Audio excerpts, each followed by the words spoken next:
Tout le monde sait que mettre de côté de l'argent tous les mois est une bonne idée, mais dans l'immédiat ça reste un sacrifice.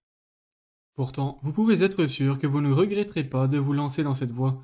Le but du jeu est finalement de réussir à trouver la motivation pour commencer. Cette étape est réellement la plus difficile à traverser, car vous allez devoir abaisser un peu votre niveau de vie sans pour autant ressentir de bénéfices dans un avenir très proche. Si ce n'est votre niveau de stress qui baisse très rapidement, car avoir ne serait-ce qu'un peu d'argent de côté est bien plus confortable que de rien avoir du tout. Si vous vous êtes déjà un peu baladé sur ma chaîne, vous avez maintenant bien conscience de la puissance des intérêts composés. À titre d'exemple rapide, 200 € investis tous les mois à 10% d'intérêt deviendront 452 097 € après 30 ans, dont 380 097 € d'intérêt. Mais quand je dis 10% d'intérêt annuel, je pense principalement à un investissement en bourse à travers des ETF, ce qui présente donc de légers risques et n'est pas forcément au goût de tout le monde. Il en va de même pour d'autres supports d'investissement comme les SCPI par exemple. Quoi qu'il en soit, j'ai décidé de vous préparer un petit guide pour investir votre argent efficacement sans prendre de risques. On va imaginer que vous ayez entre 20 et 25 ans, vous venez de finir vos études, vous êtes locataire, avez une voiture mais pas ou peu d'épargne. Première étape, préparez-vous mentalement. Qu'il s'agisse d'arrêter de fumer, de boire, de perdre du poids, ou de commencer à économiser de l'argent pour investir, on en revient toujours au même. Toutes ces décisions se prennent plus facilement si vous êtes très motivé, et de voir des résultats rapides vous permettra de le rester. Pour vous présenter ça autrement, il sera bien plus facile pour vous de garder le cap si vous vous lancez assez agressivement dans ce projet, car c'est de cette façon que vous aurez les résultats les plus rapides.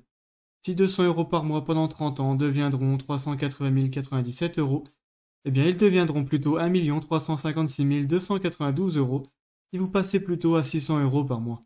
A l'inverse, 200 € par mois placés sur un livret A, on va imaginer à un taux de 2%, ne deviendront que 98 545 € après 30 ans.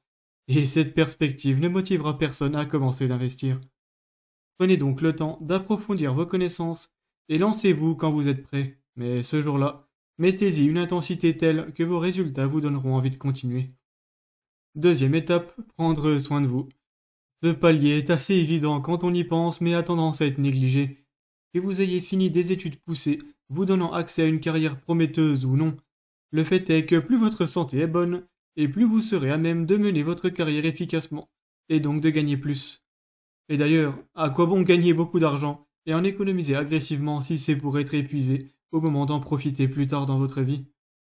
Commencez donc, si ce n'est pas déjà le cas, par les bases. Bien manger, bien dormir et faire de l'exercice.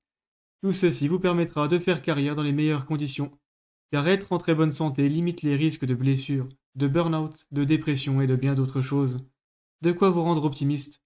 Et d'être optimiste est un état d'esprit qui vous galvanisera à l'idée d'épargner et d'investir, car il deviendra très simple de vous imaginer toutes les choses que vous pourrez faire plus tard grâce à vos efforts. Troisième étape, contrôlez vos dépenses. Toujours dans la catégorie zéro risque, ne pas jeter de l'argent par les fenêtres vous permettra d'épargner plus, donc d'avoir de meilleurs résultats, et donc de rester motivé. On en revient à la première étape. Avoir un budget est la base de la base. Il est important de savoir où vont chacun de vos euros, et de vous poser les bonnes questions pour atteindre vos objectifs. Cette étape est absolument cruciale, mais reste quand même du bon sens, tout comme les deux premières. Donc je vais directement rentrer dans le vif du sujet, avec la quatrième étape, acheter un appartement. Voilà donc où vos économies vont partir dans un premier temps. Si vous avez accès au LEP, donc si vous gagnez moins d'environ 1750 € net par mois, eh bien placez-y vos premiers 10 000 €, car oui, le plafond va être relevé à 10 000 € au 1er octobre 2023, qui vous apporteront 6% par an. Ceci fait, vous pourrez continuer d'épargner sur un livret A, qui ne rapporte pas grand-chose, mais on ne fait pas vraiment mieux pour un placement parfaitement liquide et sécurisé, ce dont vous avez besoin pour pouvoir retirer au moment d'acquérir votre résidence. Acheter un appartement pour y vivre est un investissement qui ne présente virtuellement aucun risque pour peu que vous l'assuriez, qui ne coûte pas bien cher. Bien sûr, vous aurez sans doute besoin de prendre un crédit pour cela, et il est donc important d'arriver avec une situation aussi solide que possible pour obtenir un bon taux et ne pas trop vous endetter. Une bonne situation professionnelle et un bel apport vous mettront dans les meilleures conditions. Pensez d'ailleurs au prêt à taux zéro pour optimiser vos finances. Quoi qu'il en soit, l'objectif ici est d'acquérir un bien pas trop cher pour y vivre humblement pour l'instant, avec l'idée d'acquérir une vraie résidence principale plus tard. Plus vite vous achetez votre appartement, et moins vous gaspillerez d'argent dans des loyers. De plus, votre bien commencera à prendre de la valeur et ça aura une grande importance lorsque vous déciderez d'acquérir votre résidence principale définitive. Vous pourrez alors soit vendre votre bien s'il s'est beaucoup apprécié, soit le mettre en location pour vous apporter une rente qui sera très utile. J'ai d'ailleurs sorti un mini-guide en 2 vidéos à ce sujet, pour vous permettre de bien comprendre ce qu'un achat immobilier vous coûte réellement, et pour pouvoir l'acquérir au meilleur prix. Les liens sont en description. 5e étape, réconciliez-vous avec les risques. Eh oui, à ce stade il devient impossible de vous enrichir en restant au risque zéro, mais en vous organisant bien, vous pourrez vous enrichir efficacement en étant au risque 0,01. En effet, les livrets sont parfaitement sécurisés mais n'ont aucun potentiel sur le long terme, car ils perdent toujours face à l'inflation. Chaque euro entre guillemets investi sur un livret aura moins de pouvoir d'achat lorsque vous l'utiliserez dans le futur. Et l'immobilier ne présente pas vraiment de risque si vous vivez dedans, mais ça devient radicalement différent si quelqu'un d'autre y vit, car cette personne pourrait bien dégrader votre bien, ne pas payer, ou encore ne pas exister, dans le cas où vous auriez du mal à trouver un locataire, signifiant que votre bien ne rapporte rien et vous coûte même de l'argent à cause des charges et de la taxe foncière. En vue de cette 5e étape, il devient important pour vous d'approfondir vos connaissances pour devenir à l'aise avec des supports d'investissement plus rémunérateurs. Mais je vous arrête tout de suite, ça n'a pas besoin d'être si compliqué que ça. Une option terriblement simple mais relativement efficace sera d'ouvrir une assurance vie avec gestion pilotée. Vous n'avez qu'à créer un virement automatique et votre courtier se chargera d'investir l'argent pour vous. Il y a juste 4 choses cruciales à savoir dans ce cas. Déjà, ouvrez-la dans une banque en ligne. Ensuite, on vous demandera quel niveau de risque vous voulez sur une échelle de 1 à 7. Prenez 6 ou même plutôt 7. Investissez sur le moyen ou long terme et constituez une épargne de précaution avant de commencer. Alors pourquoi ces 4 précautions? Eh bien parce que les banques traditionnelles physiques vous imposeront des frais énormes et inutiles. Tous les comparateurs que vous trouverez vous le confirmeront. Un niveau de risque élevé correspond en fait surtout au taux de volatilité que vous êtes prêt à encaisser. Il ne veut pas dire que vous risquez de perdre tout votre capital d'une seconde à l'autre, loin de là. Au niveau 7, vous aurez donc beaucoup d'actions en bourse, et la bourse, ça fluctue, c'est connu.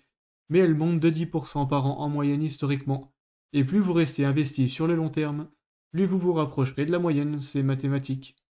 Enfin, l'épargne de précaution a justement pour but de vous protéger de ces fluctuations. Car si vous avez besoin d'argent à cause d'un imprévu, d'un accident ou autre, et que, pas de chance, le marché est plutôt capricieux à ce moment-là, eh bien vous pourrez simplement piocher dans les quelques milliers d'euros que vous avez placés sur un livret A ou un LEP. Donc ça, c'est pour la version simple. Ouvrir une assurance vie dans ces conditions vous permettra tout de même d'avoir accès à un bon rendement et donc à des intérêts composés prometteurs.